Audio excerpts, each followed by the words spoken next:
नमस्कार विद्यार्थी मित्रांनो, आपल्याचं मनपूर्वक स्वागत। आज आपण श्रावण महिन्यात सुंदर ॲनिमेशनसह शिकणार आहोत। चला तर सुरुवात करूया।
नमस्कार मित्रांनो, आपण पाहता इयत्ता चौथी बालभारती मराठी शैक्षणिक वर्ष 2026-27 इयत्ता चौथी कविता दुसरी श्रावण महिन्यात या कवितेवरील आपण संपूर्ण स्वाध्याय आपण बघणार आहोत।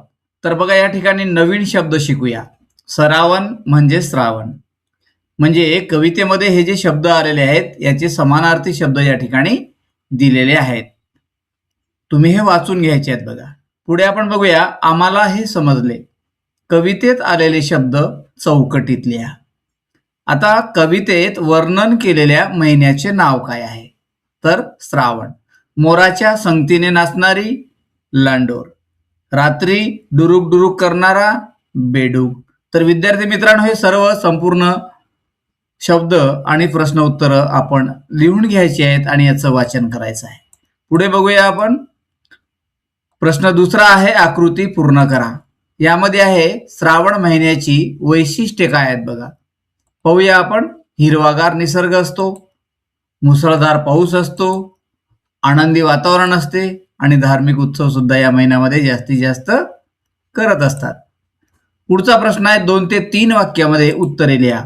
श्रावण महिन्यातील निसर्गाचे वर्णन तुमच्या शब्दात लिहा। तर बघा उत्तर काय आहे। श्रावण महिन्यात सर्वत्र हिरवाई पसरलेली असते। रिमझिम पावसामुळे झाडे, वेली आणि फुले टवटवीत दिसतात। मोर नाचतात आणि निसर्ग अतिशय सुंदर व आनंदायी वाटतो। पुढचा प्रश्न पाहूया। मोर आणि बेडूक पावसाचा आनंद कसे व्यक्त करतात?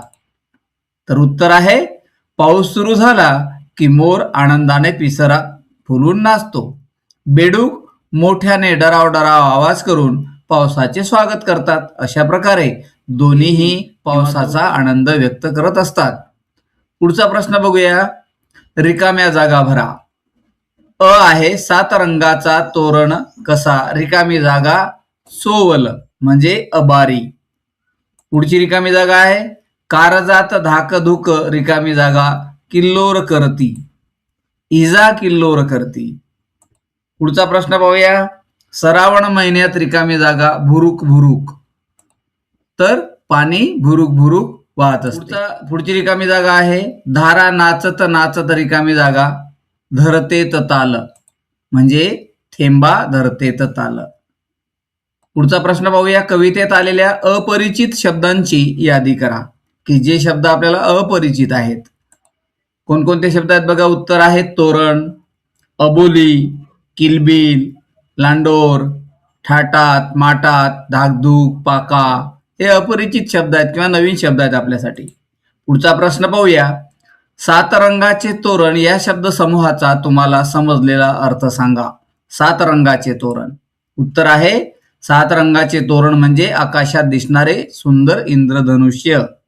पावसानंतर दिसणाऱ्या सात रंगाच्या कमाणीसारख्या दृश्याला कवीने सात रंगाचे तोरण असे म्हटलेले आहे. पुढचा प्रश्न पाहूया. विचार करा आणि सांगा. पाऊस शेतकऱ्याच्या जीवनावर कसा परिणाम करतो? याचं उत्तर तुम्ही तोंडी सांगायचं आहे बघा. पुढचा प्रश्न पाहूया. लिहिते होऊया. खालील अर्थाच्या कवितेतील ओळी लिहा. खाली अर्थ दिलेला आहे, तुम्हाला कवितेच्या ओळी लिहायच्या आहेत बघा.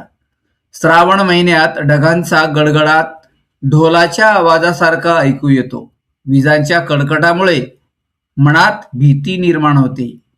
या अर्थाची कवितेची ओळ तुम्हाला सांगायची आहे. सांगा बरं. तर उत्तर आहे श्रावण महिन्यात ढगा ढोल वाजविती कार जात धाक धोक इजा किल्लोर करती. बरोबर उत्तर आहे. पुढचा प्रश्न बघूया. अर्थ. श्रावण महिन्यात रिमझिम पाऊस पडत असतो आणि रात्री बेडकांचे गाणे कानावर पडते. कोणती ओळ आलेली असेल बघा. तर उत्तर आहे श्रावण महिन्यात पाणी भुरुक भुरुक कानी भेपक्यांचा गाना राती डुरुक डुरुक. या ओळीचा हा अर्थ आहे बघा. पुढचा प्रश्न आहे. माझा आवडता श्रावण महिना या विषयावर 4 ते 5 ओळीत माहिती लिहा. उत्तर आहे बघा. श्रावण हा माझा आवडता महिना आहे. या महिन्यात सर्वत्र हिरवाई पसरलेली असते. रिमझिम पावसामुळे निसर्ग खूप सुंदर दिसतो. श्रावणात अनेक सण उत्सव साजरे केले जातात. त्यामुळे हा महिना मला खूप आवडतो. पुढचा प्रश्न बघूया. चर्चा करूया. श्रावण महिन्यात येणाऱ्या सणांची माहिती मिळवा व गप्पा मारा. तुम्हाला मित्रांनो या प्रश्नाचं उत्तर तोंडी सांगायचं आहे. पुढचा प्रश्न आहे. खेळूया शब्दांशी. या ठिकाणी समानार्थी शब्द दिलेले आहेत बघा. अ आहे मोर म्हणजे मयूर. आ आहे पाणी म्हणजे जल. रात्र म्हणजे निशा. कान म्हणजे कर्ण. ढग म्हणजे मेघ आणि वीज म्हणजे विद्युलता. समानार्थी शब्द आहेत. पुढे आपण बघूया विरुद्धार्थी शब्द. मोठा म्हणजे लहान. कमी याचा उलट आहे जास्त आणि जवळ याचा उलट आहे दूर. समानार्थी शब्द आणि विरुद्धार्थी शब्द आपण याचं लेखन करून घ्यायचं आहे. पुढचा प्रश्न बघूया. कृतीतून शिकूया. श्रावण म्हणजे सरावण. आभाळी म्हणजे ढगा. काळजात कारजात. थाटात माटात. खालील आकृतीतील प्राण्याची कीटकांची नावे पूर्ण करा. बघा या ठिकाणी डा हा अक्षर दिलेला आहे तर हा शब्द होईल डा स. या ठिकाणी रिकामी जागा होती. पुढचं बघूया आपण. या ठिकाणी डू लिहिलेलं आहे पण दोन्ही ठिकाणी रिकामी जागा होत्या म्हणजे या ठिकाणी या प्राण्यांचं कीटकांचं नाव आलेलं आहे बेडूक. पुढे बघूया आपण. ना आणि डा हे 2 अक्षर दिलेले आहेत पण मधातली 2 अक्षरं गायब होती म्हणजे रिकामी जागा आहे तुम्हाला शोधायची होती. तर हा प्राणी कोणता आहे? कीटक नाक तोडा. पुढचा आहे बघा. या ठिकाणी ग आणि गा हे 2 अक्षरं लिहिलेली आहेत आणि हे 3 जागा रिकाम्या आहेत. तर कोणता शब्द तयार होईल या ठिकाणी? गोगलगाय. डास, बेडूक, नाकतोडा आणि गोगलगाय. पुढे प्रश्न 5वा. ओळखा पाहू. कधी हिरवा कधी राखाडी. कधी पाणी कधी माती. डराव डराव करतो उड्या मी मारतो. पावसाच्या राती ओळखा पाहू मी कोण. काय उत्तर असेल शोधा. बरोबर उत्तर आहे बेडूक. दुसरं कोड बघूया. मी आहे राष्ट्रीय पक्षी. पंखावरती रंगीबेरंगी नक्षी. केकाराव करतो रानात. रमतो कवीच्या बालमनात. सांगा मी कोण. ओळखा पाहू लवकर. तर याचं उत्तर आहे मोर. अगदी बरोबर उत्तर आहे. पुढचे प्रश्न बघूया. कृतीतून शिकूया. उपक्रम आहे. पावसाच्या संदर्भातील बातम्यांची कात्रणे तुम्हाला गोळा करून भित्तीपत्रकावर प्रदर्शित करायची आहे. दुसरा उपक्रम यामधला ओवी, अभंग, एका व त्यातील अपरिचित शब्दांचा अर्थ समजून घ्या. हे तुम्हाला तोंडी सोडवायचं आहे आणि उपक्रम हा करायचा आहे. बघा, पुढचा प्रश्न आहे, शोध घेऊया. पावसाशी संबंधित गाणी शोधा व तालासुरात म्हणा. तुम्हाला शोधायची आहेत आणि तालासुरात ती म्हणायची आहेत. बघा, पुढचा प्रश्न आहे, प्रश्न दुसरा, वाचा व समजून घ्या. भारतवर्षाचे 6 ऋतूंमध्ये विभाजन केले जाते आणि प्रत्येक ऋतूचे वेगवेगळे वैशिष्ट्य असते. बघूया आपण. बघा, या ठिकाणी वसंत ऋतू आहे, ग्रीष्म ऋतू आहे, वर्षा ऋतू आहे, शरद ऋतू आहे, हेमंत ऋतू आहे आणि शिशिर ऋतू आहे.